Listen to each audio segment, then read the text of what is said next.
9 दिवसीय राम कथा का 5वां दिन।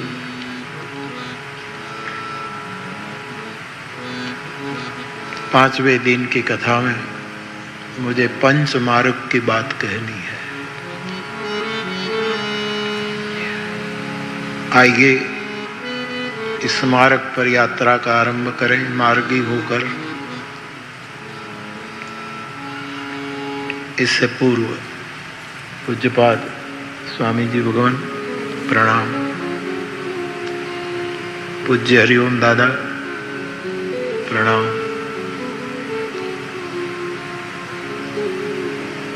निमित्त मात्र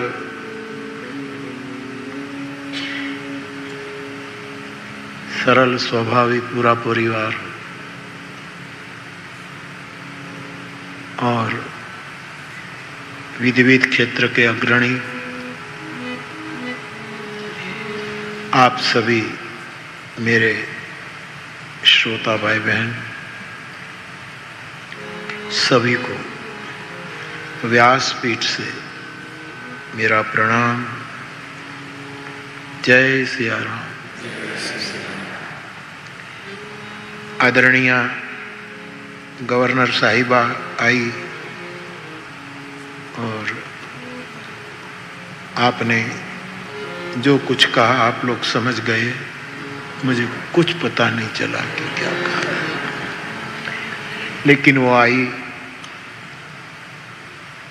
कुछ समय के लिए अपना भाव व्यक्त किया, इसलिए बहुत बहुत धन्यवाद।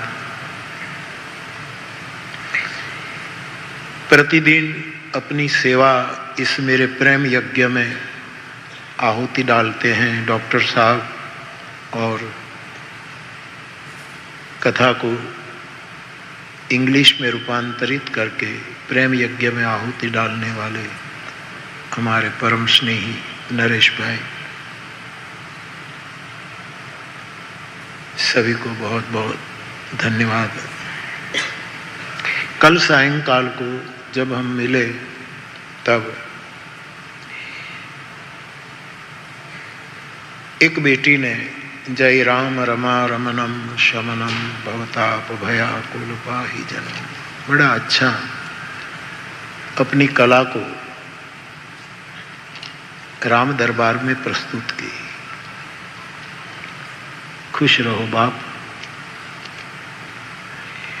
उसके बाद एले से व्यासपीठ को समर्पित एक परिवार, नकुम परिवार, आपकी 2 बेटी अक्सर अपनी नृत्य कला को व्यासपीठ के प्रति समर्पित करती रहती हैं। दोनों बेटियों ने ऐसे राम है दुख हरण,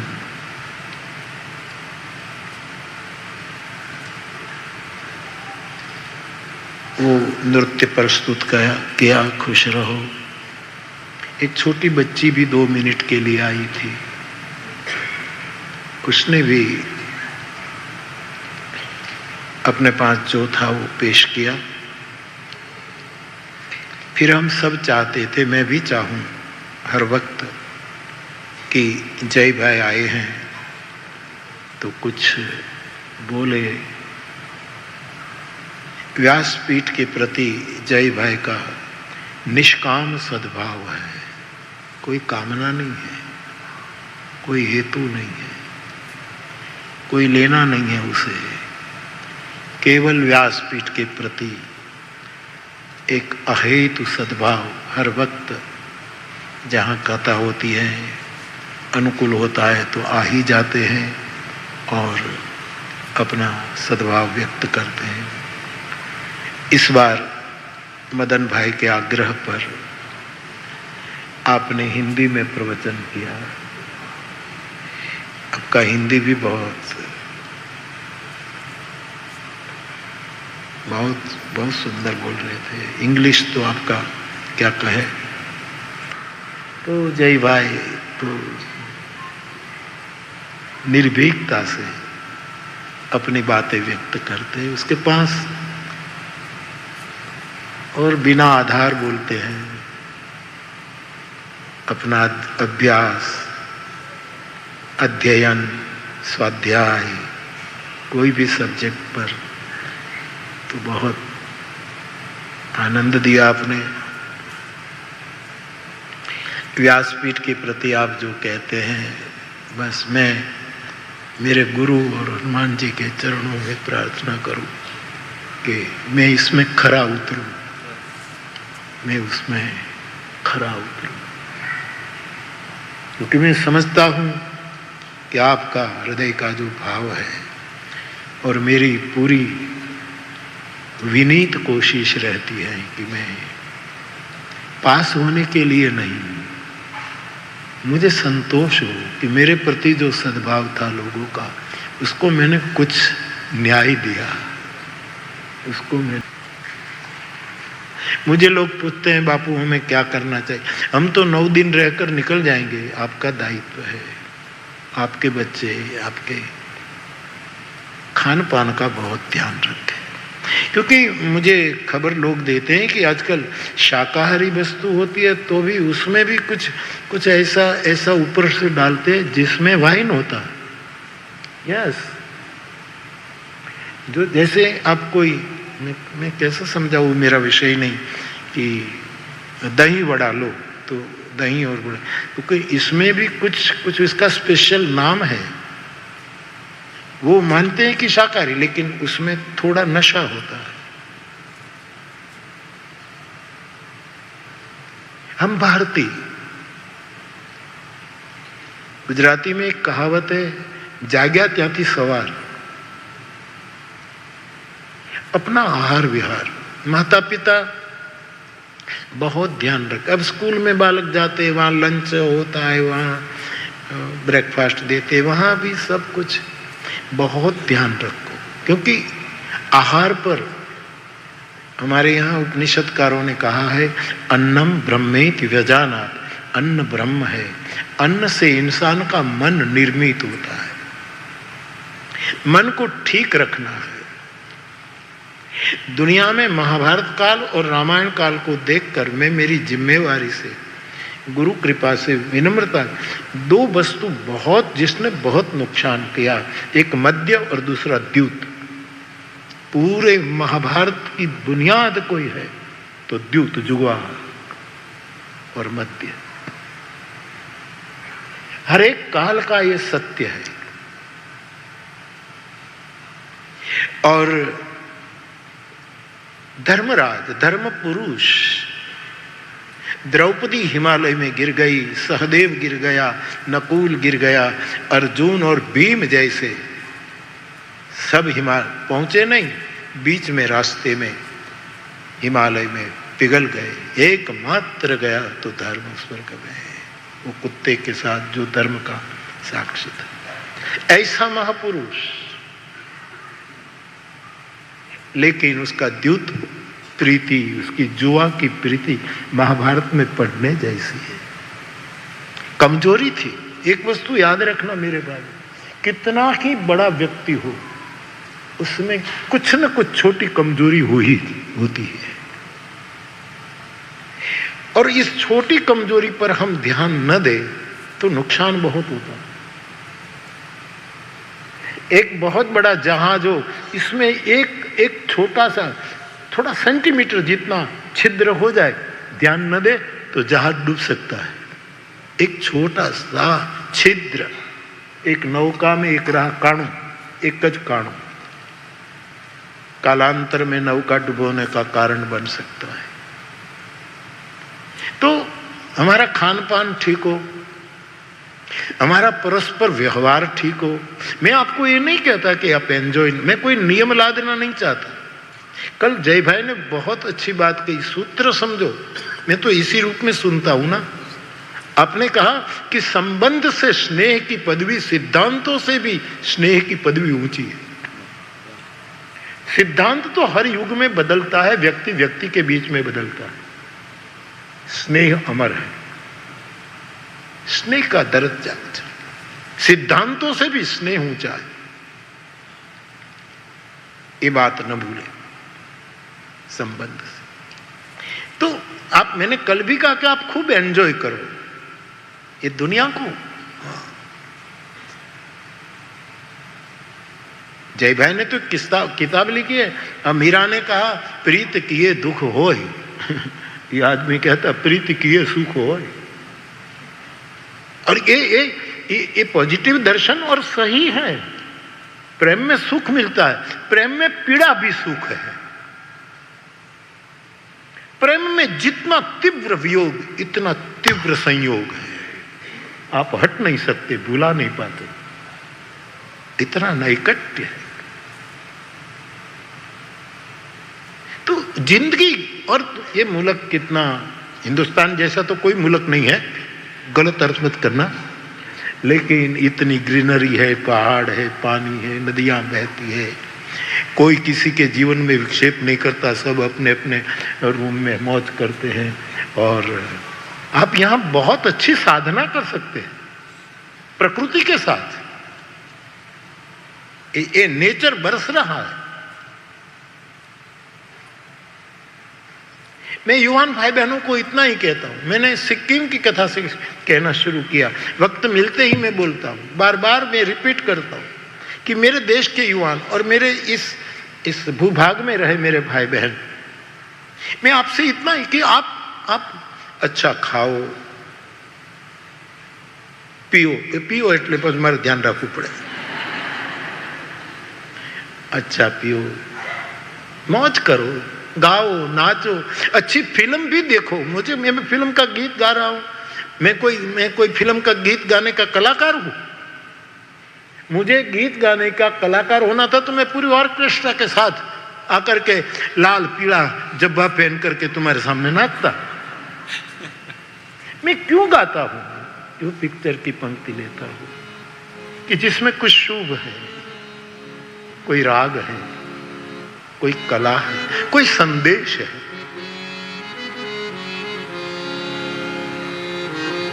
एक पंक्ति हमने गत कथा में यही राग पर पूरी कथा उठा ली थी। तुम्हें पाके हम खुद से दूर हो गए, तुम्हें छोड़कर अपने पास का युद्ध नहीं रोक पाएंगे। हम निर्णय करें, हम परिवार में एक दूसरे से युद्ध नहीं करेंगे। पूरी दुनिया का कैसे?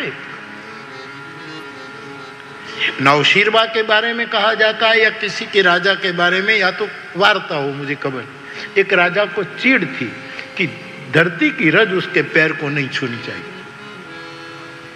इतनी एलर्जी थी उसको। और जरा सी भी वो ना, तो राजा ने मंत्रिमंडल की बैठक बुलाई और कहा कि मुझे तकलीफ, ये सब बैठे। उसने कहा एक ही उपाय है, पूरी पृथ्वी को चमड़ी से मढ़ ली जाए, इतना चमड़ा मंगाओ, जहां जहां चमड़े का उद्योग हो, कानपुर से भी मंगाओ,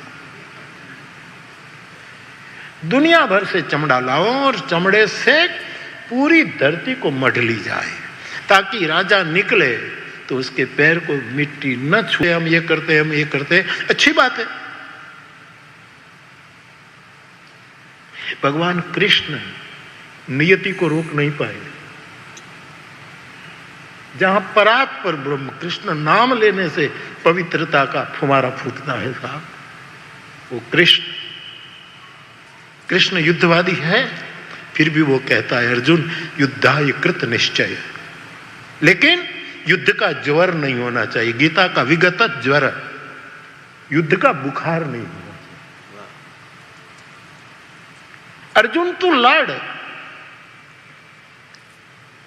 तो मैं तो आपसे एक ही बात कहूंगा कि अपने घर में दुनिया भर के युद्ध, दुनिया ये छोड़ो, पति पत्नी बच्चे ये सब एक दूसरे से टकराए ना, मीठी बातें करे, थोड़े विचार भेद हो तो रात को सोने करो, हर पल एंजॉय करो।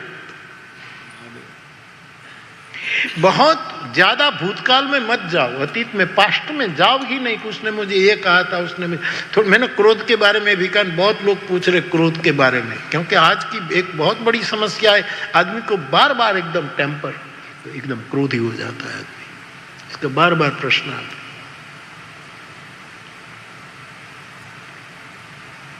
मैंने पहले भी आपको शायद डेल कार्नेगी जिसकी बुक दुनिया में बहुत सेल हुई, आप तो ज्यादा जाने, डेल कार्नेगी। उसने जो दुनिया को ये करने के लिए जो सिद्धांत, जो उसने सूत्र दिए हैं, जो एकदम अमेरिकन मिस्टर प्रेसिडेंट उस काल का, उसके बारे में एक रेडियो टॉक के लिए वो डेल कार्नेगी गए। अब रेडियो टॉक में ये आध घंटा बोला उस प्रेसिडेंट के बारे में, अथवा तो जो कोई बात थी, जिस सब्जेक्ट पर टॉक थी, उसमें उसने गलत तारीख दे दी कि उस तारीख को ये हुआ, और इससे ऐसी कुछ तारीख में गलती कर दी कि इसमें जिसके बारे में बोल रहा उसकी थोड़ी गरिमा गिर जाने का वो था। तो प्रेसिडेंट की एक चाहक महिला, उसको अच्छा नहीं लगा, भीतरी थोड़ा द्वेष भी कार्नेगी के प्रति रहा होगा,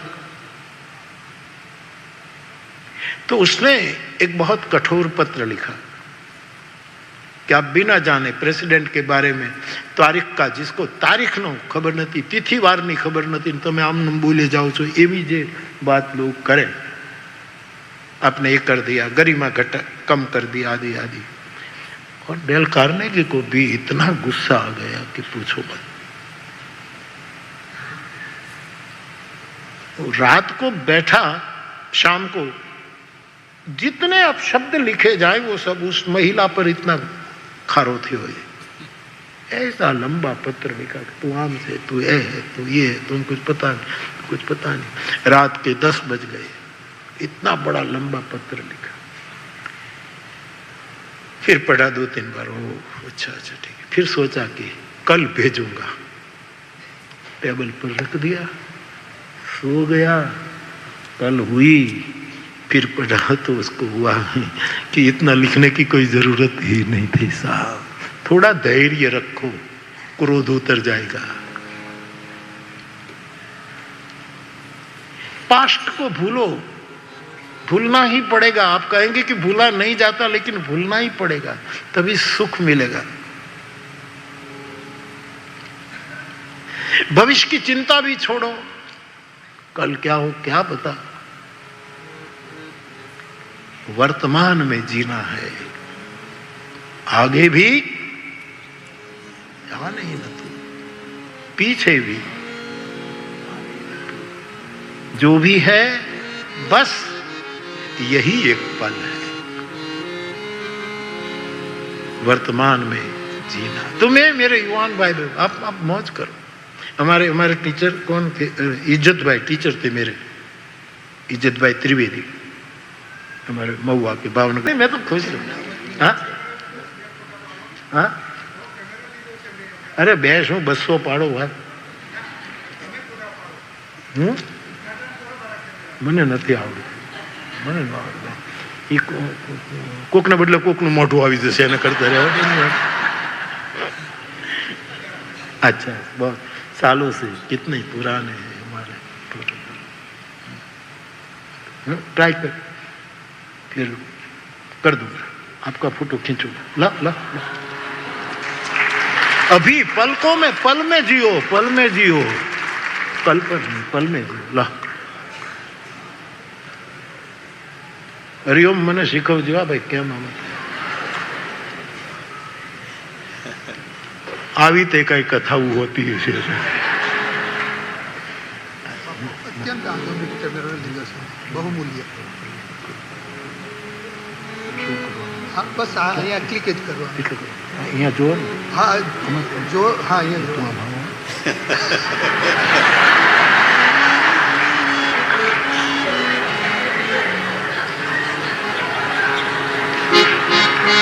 स्माइल स्माइल।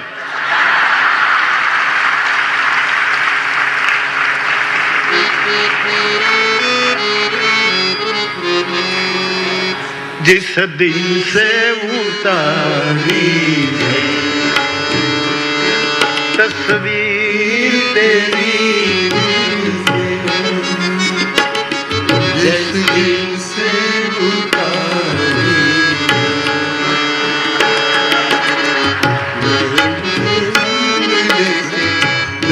नहीं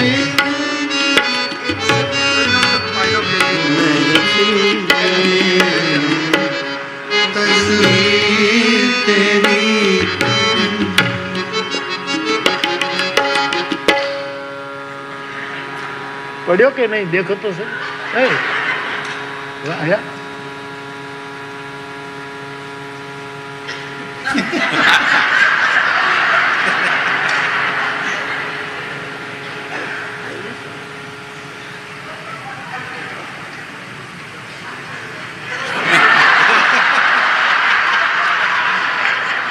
अच्छा, मैं फिर हम मिलेंगे तो मुझे सिखा देना, फिर will find a way. Try करो, करत करत अभ्यास जड़मती हो तो सुजान। आधुनिक में आधुनिक અને पुरानो मुरारी बापू। अच्छा, खुश रहो। तुम्हें क्या कह रहा था? राशि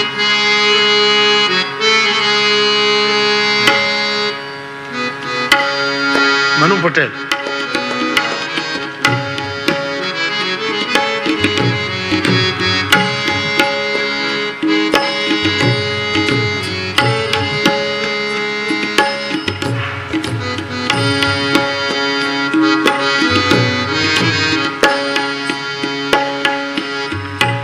राशिद किसे सुनाए गली में तेरी गजल। राशिद किसे सुनाए गली में तेरी गजल। उनके मकान का कोई, उनके मकान का कोई दरीचा खुला न था। हम जिस तरफ चले उधर रास्ता न था। पत्थर सुलग रहे थे, कोई नक्श पान था।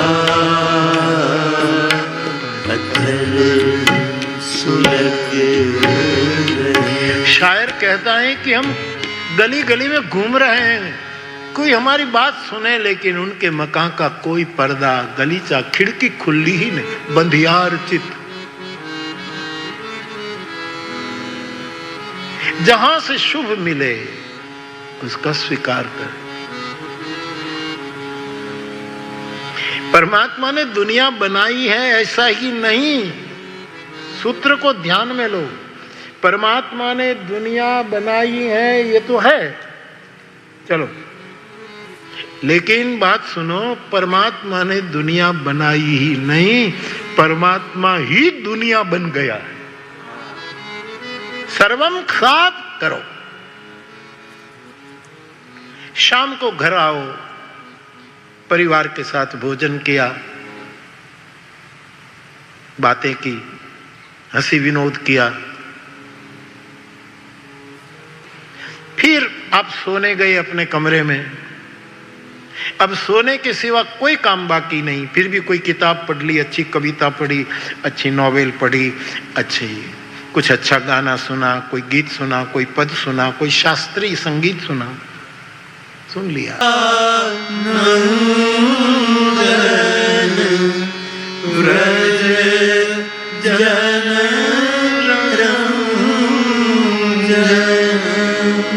जमुना तीर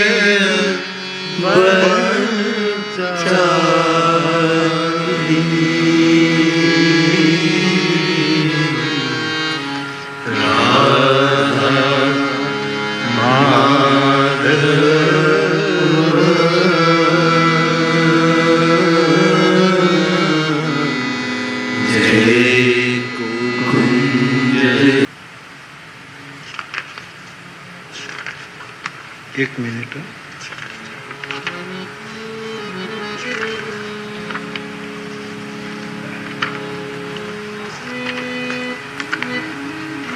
तुषार भाई ने एक कविता भी भेजी है मानस मार्गी पर। पंथ छे तो छे पथिक, सफर करे मुसाफरो, राह कहतो राहगीरो, आवो तमे पगला भरो। यात्री यात्रा एक हो, ત્યાં માર્ગ મંજિલ એક છે, માર્ગ શોધે માર્ગીને અને માર્ગ માર્ગી એક છે।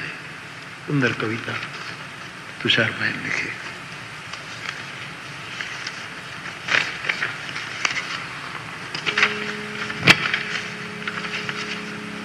એક જ મિનિટ આવે।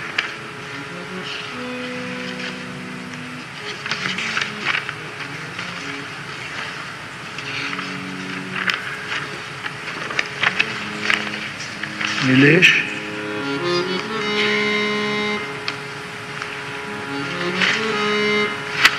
शायद छूट गए।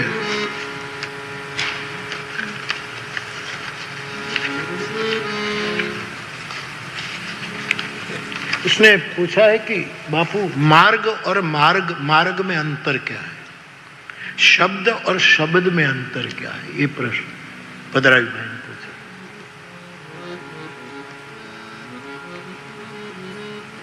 कोई बात नहीं, मुझे याद है कि यही पूछा। कोई बात नहीं, चलो चलो।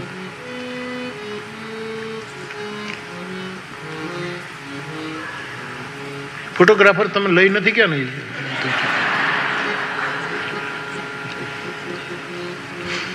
हमारे मैंने क्या हूँ तो आ बाजू उभो तो कागज तो कभी कभी वाचिक बन जाता है। मार्ग ये हमें यात्रा करने को निमंत्रित करता है। तो ये तो बाकी दोनों शब्द मार्ग इसमें कोई अंतर नहीं, एक ही है। तो ये बात थी। तो मानस मार्ग के बारे में मुझे 3 मार्ग पारिवारिक बताने हैं आपको। एक मार्ग राजकीय दिखाना है और एक मार्ग शुद्ध आध्यात्मिक। और मेरे जाने ये 5 मार्ग, इसके हम मार्गी बने।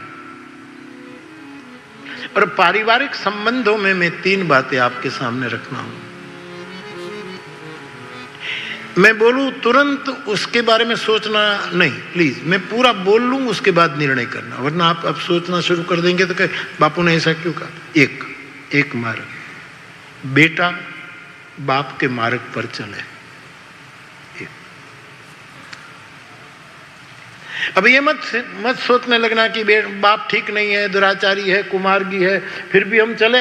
ये बाद में मैं खुलासा करूंगा, लेकिन अभी आप सुनते जाओ। बेटा बाप के मार्ग पर चले।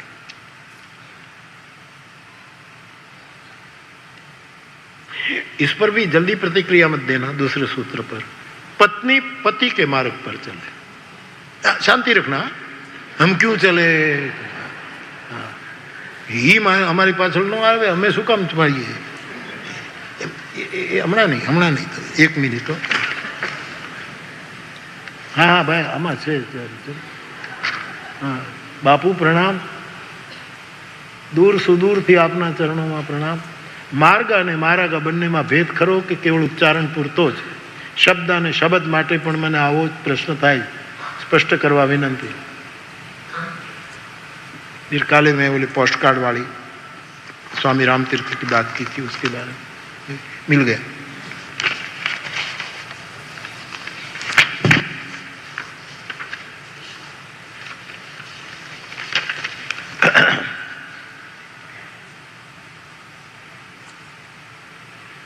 पत्नी ने अपने पति से कहा कि तुम में, तुम्हारे में, आप में कोई भी मैनर्स नहीं है।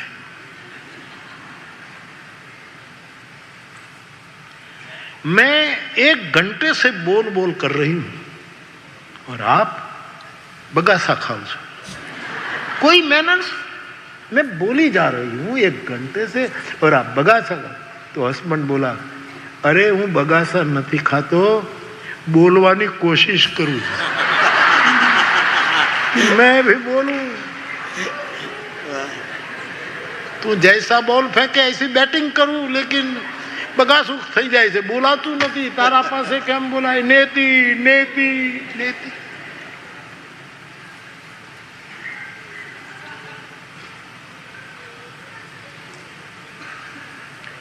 पति पत्नी को तकरार हो गई परिवार घर में, हस्बैंड वाइफ को. वाइफ कहे मैं घर छोड़कर जा रही हूं, मैं जा रही हूं. रोज तकरार, रोज ये क्या, मैं जा रही हूं घर छोड़कर. तो हस्बैंड ने कहा मैं भी जा रहा हूं. कहां? मंदिर. वाइफ कहती है मंदिर जाओगे? हाँ.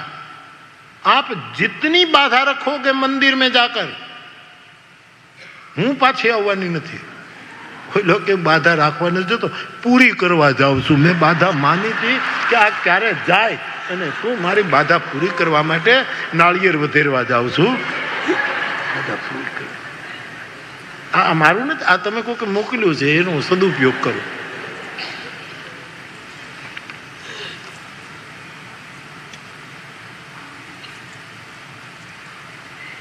पति कहे लग्न के समय पर 7 फेरा के समय તે વચન આપેલું कि હું તમારી બધી જ વાત માનીશ. पति ने कहा कि शादी के समय तूने वचन दिया था कि मैं आपकी सभी बात मानूंगी. पत्नी कहे तो શું કરું? એટલા બધા લોકોની વચ્ચે બોલવું કેમ? નહીતર તો હું ત્યાં જ ધડાકો કરે કે હું એકેય માનવાની નથી સાહેબ. इसलिए पत्नी पति के मार्ग पर चले. जिन बाद में मैं खुलासा कर रहा हूं, आप जरा आगे मत जाना कि ऐसा क्यों कर रहे. तीसरा, बेटी अपनी मां के मार्ग पर चले. अब आप कहोगे कि पिता दुराचारी है और बेटा भद्र है, क्या प्रहलाद को हिरण्यकश्यप के मार्ग पर चलना चाहिए? बाप असुर है, प्रहलाद वैष्णव है, तो क्या करें? मेरे कहने का मतलब यहां यह है कि पिता यदि प्रेमी है, एक परिवार से, समाज से, पड़ोसी से, सबके साथ, परिवारजन, कुटुंबीजन, सबके साथ मेरा बाप प्रेम रख रहा है, किसी से तकरार नहीं, किसी से द्वेष नहीं, ऐसा बाप प्रेम उसका मार्ग हो बाप का, तो बेटे को चाहिए इस बाप के मार्ग पर वो भी चले कि मैं भी दुनिया को प्रेम करूं. प्रमाण महाराज दशरथ जी, सत्य प्रेम. दशरथ जी प्रेमी है, उसको धर्म में प्रेम है, कर्म में प्रेम है, भक्ति में प्रेम है. तो बाप के मार्ग पर राम चले. पिता ने जो कहा सो राम ने किया और मार्गी बन करके भगवान राम स्वयं सत्य रूप हो गए, प्रेम रूप हो गए. तो यदि पिता प्रेमी है तो पुत्र को उसके मार्ग पर चलना चाहिए.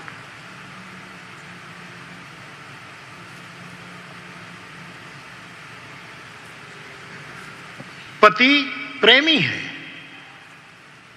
सत्य कहती हो, प्रिय भाषा में सत्य कहती हो, कहता हूं अपनी तो पत्नी को चाहिए उसके मार्ग पर चले. सत्य हो तो, असत्य हो तो आप अपना विचार पेश कर सकते हैं. बाप प्रेमी है तो बेटा चले. पति सत्य हो तो पत्नी. और उसमें उसका एक जीवंत प्रमाण महाभारत में है. सत्यवान सावित्री की कथा मैंने कभी आपको सुनाई है. एक बार युधिष्ठिर महाभारत में प्रश्न फरियाद करता है कि द्रौपदी ने पूरी जिंदगी सबकी सेवा की, उसको इतना दुख क्यों हुए, इसकी पीड़ा क्यों भोग रही है ये द्रौपदी, हमसे सहा नहीं जा रहा. धर्मराज कहते हैं आप मुझे द्रौपदी के को जितना दुख पड़ा इससे ज्यादा किसी को दुख हुआ है मुझे बताओ. उसी समय वहां एक कथा कही जाती है कि द्रौपदी से भी ज्यादा दुख भोगा है सावित्री ने, ये कथा सुनाते। सत्यवान सावित्री का पूरा उपाख्यान वहां था। मध्य प्रदेश का राजा अश्वपति,